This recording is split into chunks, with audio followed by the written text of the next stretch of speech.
Daniel declares probation is closing.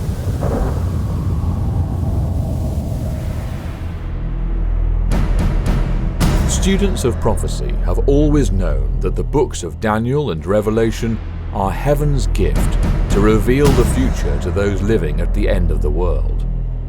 The closing verses of Daniel 11, with its talk of a king of the north and a king of the south, has long been presumed to occur in the future. Now, increased light has revealed that all of the prophecies contained in Daniel 11 are not future incidents, but rather are events that have already occurred. This means that probation for some could be closing in the next few months. 1. The king of the north. 2. The king of the south. 3. The willful king. Daniel 11 lays out a series of events that culminate in a time of trouble such as never was since there was a nation even to that same time. The action begins with a willful king who does battle with the king of the south and later the king of the north. And the king shall do according to his will, and he shall exalt himself, and magnify himself above every god, and shall speak marvelous things against the God of gods, and shall prosper till the indignation be accomplished, for that is determined shall be done. Neither shall he regard the God of his fathers, nor the desire of women, nor regard any god, for he shall magnify himself above all.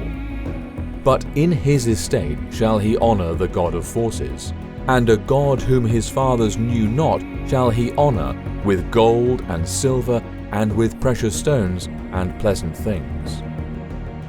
Thus shall he do in the most strange holes with a strong god, whom he shall acknowledge and increase with glory, and he shall cause them to rule over many, and shall divide the land for gain.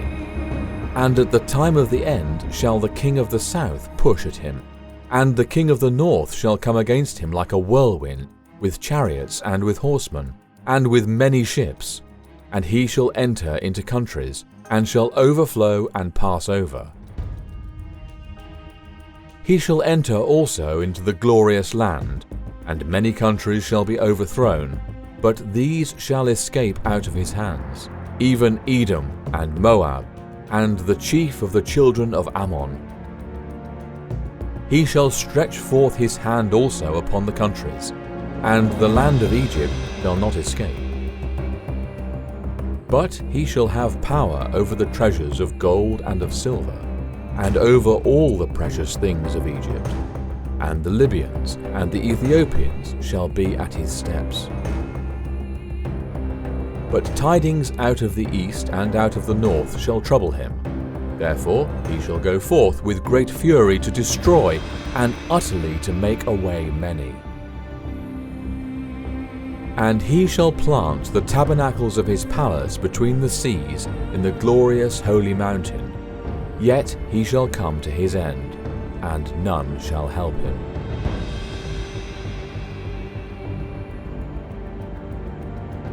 The end of the world is not just a point in time. It is also a series of events.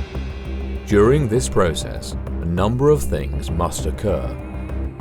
The king of the north, the king of the south, and the willful king were all powers, raised up by Yahuwah to do an appointed work at an appointed time. The identity of these three powers is of great significance to those living on earth at this time. Knowing who they are reveals where we are in the stream of history. The king of the north is the Ottoman Empire. The king of the south is Egypt. The willful king is Napoleon, France. The willful king. The willful king who exalted and magnified himself above every god who honoured the God of forces and a God whom his fathers knew not, is none other than Napoleon Bonaparte and the country of France.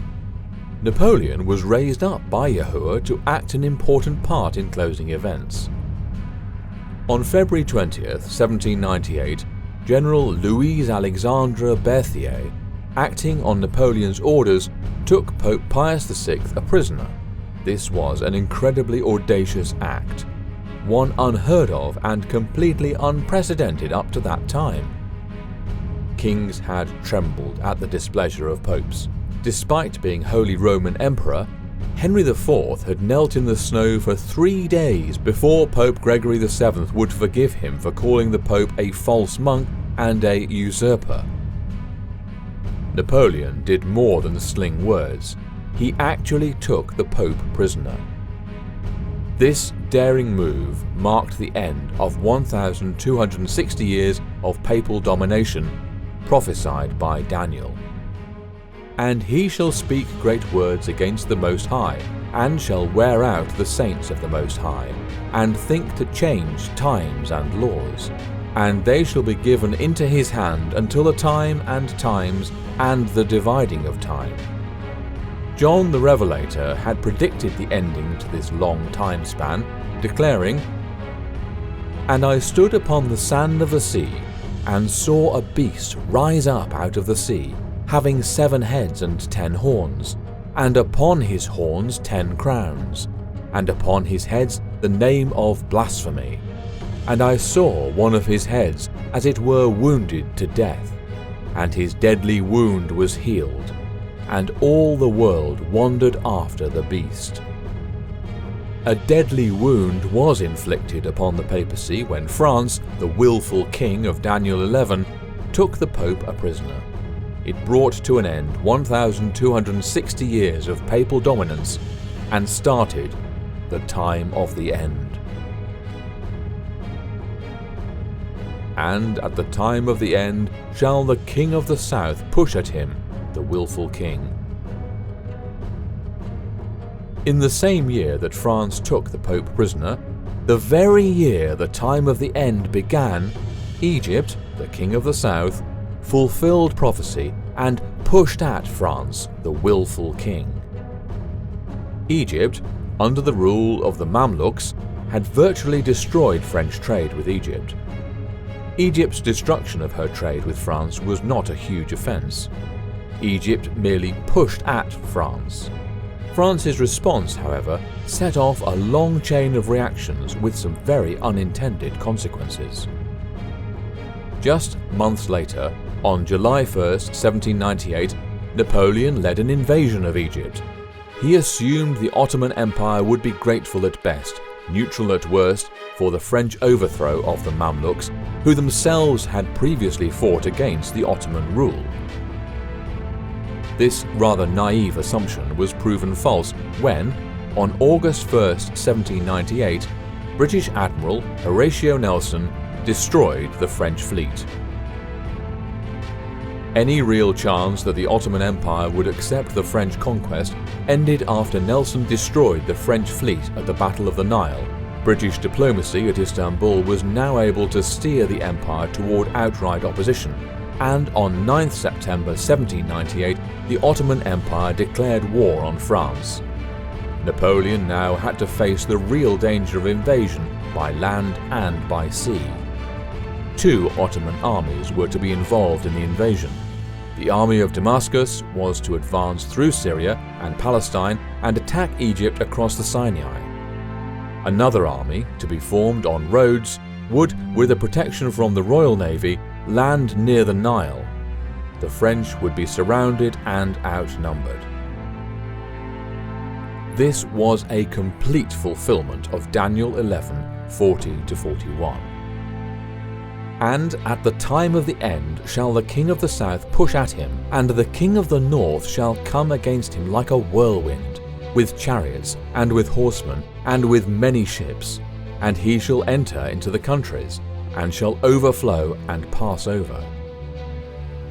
He shall enter also into the glorious land, and many countries shall be overthrown.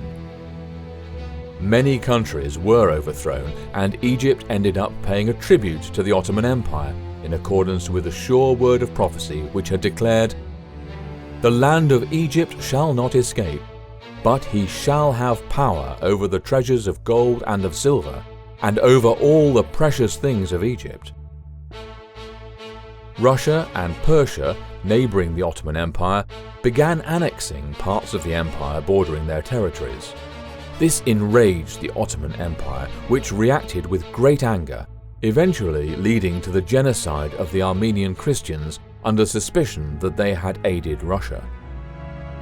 According to the International Association of Genocide Scholars, more than 1 million Armenians were exterminated through direct killing, starvation, torture, and forced death marches. The Ottoman Empire, the King of the North, did indeed go forth with great fury to destroy and utterly to make away many, yet he shall come to his end, and none shall help him. Only a few years later, the King of the North came to his end, and none helped him. Just as Napoleon was the sword of Yahuwah to give a deadly wound to the papacy, Mustafa Kemal was raised up by Yahuwah to give Islam a deadly wound. Kemal was a war hero in the Turkish War of Independence, driving the British, French and Greeks from Turkey. Kemal used his popularity to establish the Republic of Turkey and was its first president. Kemal was a brilliant strategist and a skilled statesman. He wanted to modernize Turkey, and he did this by divorcing her from the Islamic religion that had been an integral part of the Ottoman Empire. Kemal and his associates started to publicly question the value of religion and held the view religion was not compatible with modern science and secularism was imperative for modernity. Thus, Kemal's regime began step by step to implement the Kemalist ideology with a radical reformation of the Turkish society with the aid of modernizing Turkey from the remnants of its Ottoman past. One of the first things Kemal did was to abolish the Ottoman Sultanate and transform the Caliphate into a mere figurehead. The Caliphate had existed since the death of the Prophet Muhammad and was revered as a religious authority by Muslims in many different countries. Within a year and a half of eliminating the Sultanate, Kemal abolished the Caliphate as well. The incredible reforms initiated by Kemal were very far-reaching and were completely unprecedented. No Muslim in a Muslim country had ever brought about such reforms. To name just a few of the reforms Kemal propagated, the constitution of the Republic of Turkey was changed so Islam was no longer the state religion. Sharia law was replaced with European legal codes. Women's hijabs were ridiculed and banned from all public buildings. The solar Gregorian calendar replaced the lunar Islamic calendar. Religious schools were closed. The Ministry of National Education oversaw all religious instruction. The government seized over 70,000 mosques and restricted the building of new ones. The confiscated mosques were converted to museums or were used for secular purposes. The government appointed muftis and imams and kept oversight of them. The Muslim call to prayer was banned in Arabic. Henceforth it must be made in Turkish. The weekend no longer included Friday, the traditional Islamic day for prayers. Instead, the weekend followed the European example of having Saturday and Sunday for days off work. All of these reforms worked together to effectively erase Islam from the lives of the everyday Turks. Despite the best efforts of religious-minded Turks to preserve their heritage, language and religion, the government's pressure to adopt secular ideas was too much. For over 80 years, Turkish government remained vehemently secular. Attempts to bring back Islamic values into government have been met with resistance by the military, which views itself as the protector of Kemal's secularism. Like the papacy before it, the Ottoman Empire and Islam in general had received a deadly wound at the very time prophesied in Daniel. the king of the north had come to his end and none helped him. The very next verse is of staggering import. And at that time shall Michael stand up, the great prince which standeth for the children of thy people, and there shall be a time of trouble, such as never was since there was a nation, even to that same time. And at that time thy people shall be delivered, every one that shall be found written in the book. At what time? When the king of the north came to his end. At that time the time of trouble began. 1922 was an extremely important and significant year in the stream of prophetic history. In 1922, the Ottoman Empire, with its influence over all of Islam, was ended. The king of the north had come to his end with none to help. In that very same year, Pope Pius XI ascended the papal throne. Almost to the very day, 7 years later, Benito Mussolini and Pope Pius XI signed the Lateran Treaty. The Lateran Treaty recognized papal sovereignty over the Vatican City and secured full independence for the Pope. The treaty gave the city of Rome a special character as the center of the Catholic world and place of pilgrimage. For the first time in history, the Pope held an overtly political position. He was the King of Vatican City. At the very time the King of the North came to his end, the time of trouble began when the papacy's deadly wound was healed. When the deadly wound was healed, the count of the 8 kings spoken of in Revelation 17 verses 10 to 11 began. There can be no doubt that the fall of the Ottoman Empire in 1922, dovetailing with the start of the count of the 8 kings, perfectly fulfills Daniel 11 verse 45. The time of the end began in 1798 when the papacy received a deadly wound. The time of trouble began in 1922, at the very year the King of the North, Ottoman Empire, came to its end, and the first of the 8 kings ascended the papal throne, preparatory to the deadly wound being healed. Many have assumed that the period of time when the 7 last plagues are poured out is the only time of trouble referenced in Scripture. However, the time of trouble spoken of in Daniel 12 verse 1 is much broader. While it does include the 7 last plagues, it also encompasses time since 1922. More people have lost their lives during the 20th century than at any other time period in history. War.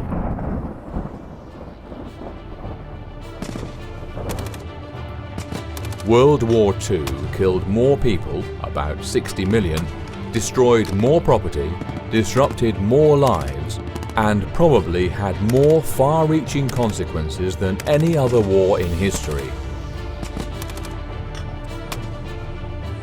The devastation wrought on the human race during the 20th century is unprecedented in world history. Never before in history have we had 2 such devastating wars within 100 years. Between the 2 world wars, we have the Russian Civil War, costing up to 9 million lives, and before that the Mexican Revolution in 1911, which killed 2 million. In 1950, the Korean War killed 3,500,000, then we had Vietnam with 6,020,000. The Second Sudanese War from 1983 to 2005, costing 2 million. The Iran-Iraq War of 1980 to 1988 with 2 million. The Second Congo War of 1998 to 2003 with 5,400,000. The war on terror itself has claimed more than 4 million lives. When you add the figures together, the total is 146,920,000. This makes the last 100 years the deadliest century in history. Just from the warfare, and there were many more conflicts during this time that we didn't even mention.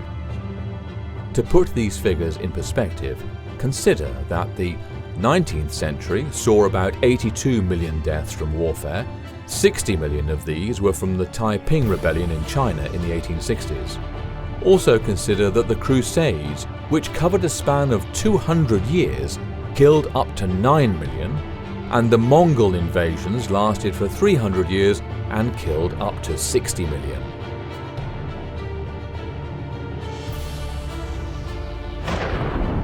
Famine. But these statistics reveal only deaths due to war. Stalin's terror famine, an artificially created disaster, claimed over 17 million lives in 1932 to 1933 alone. The Great Famine of China, which took place from 1958 to 1961, is one of the greatest tragedies in recorded history, killing between 14 and 40 million people. The typical estimate is generally placed around 30 million people. To compare this number with other major human death tolls, World War II may have killed 80 million people in total. But while these people were starving, information about the famine was greatly suppressed, and what did get out about the harvest figures was manipulated. And these are but two of the many famines the world has seen since 1922. Disease. Hundreds of millions have died due to disease since the time of trouble began, and despite medical advances, the diseases are getting more virulent and harder to treat.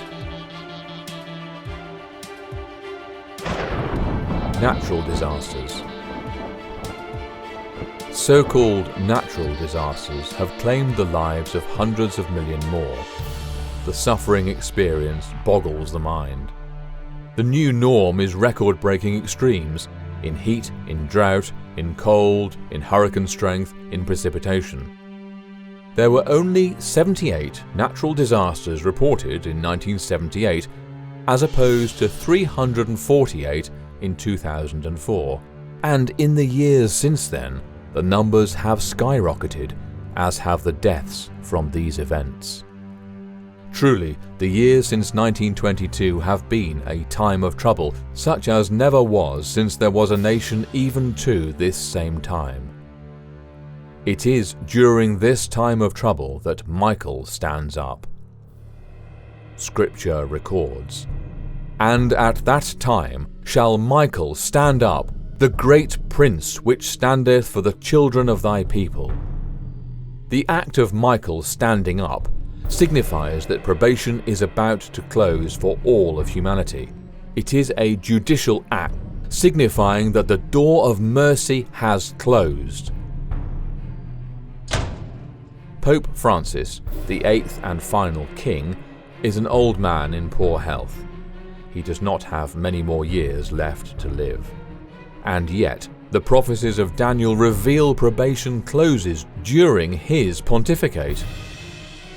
The warning is therefore clear. Probation will close sooner than anyone can imagine. Probation closes first with those who have had the most light. Once sealed, they will take the final warning to those who have never heard or understood the truth. The Apostle Peter warned, "But the day of Yahushua will come as a thief in the night, in the which the heavens shall pass away with a great noise, and the elements shall melt with fervent heat, the earth also, and the works that are therein shall be burnt up. Seeing then that all these things shall be dissolved, what manner of persons ought ye to be in all holy conversation and godliness, looking for and hasting unto the coming of the day of Yah, wherein the heavens being on fire shall be dissolved, and the elements shall melt with fervent heat? Wherefore, beloved, seeking that ye look for such things, be diligent that ye may be found of him in peace, without spot and blameless." Now is the most solemn time in which to be living, There are very few events left before Yahushua is seen in the clouds of glory. The only thing standing between the earth and the final test is the falling of the trumpets. Under these dreadful judgments during the first woe, demons will pose as aliens and invade earth, causing widespread terror, panic, and pain. In the ensuing panic, Pope Francis, as a widely respected religious leader, will be exalted to be the head of the New World Order, as foretold in Revelation 17. At that time, Pope Francis and the allied powers of evil will wage the fiercest war ever seen against Yahuwah and his law-abiding followers. The false Sabbath will be enforced, and the true Sabbath will be outlawed throughout the countries of the world. The time for character perfection is almost over. Every sin and defect must be overcome now. All who love Yahuwah will surrender fully to him and be cleansed of every defilement. All will make self-sacrificing efforts to win the lost to him. The end is here. Yahushua is on his way. Get ready. Get ready. You are almost out of time.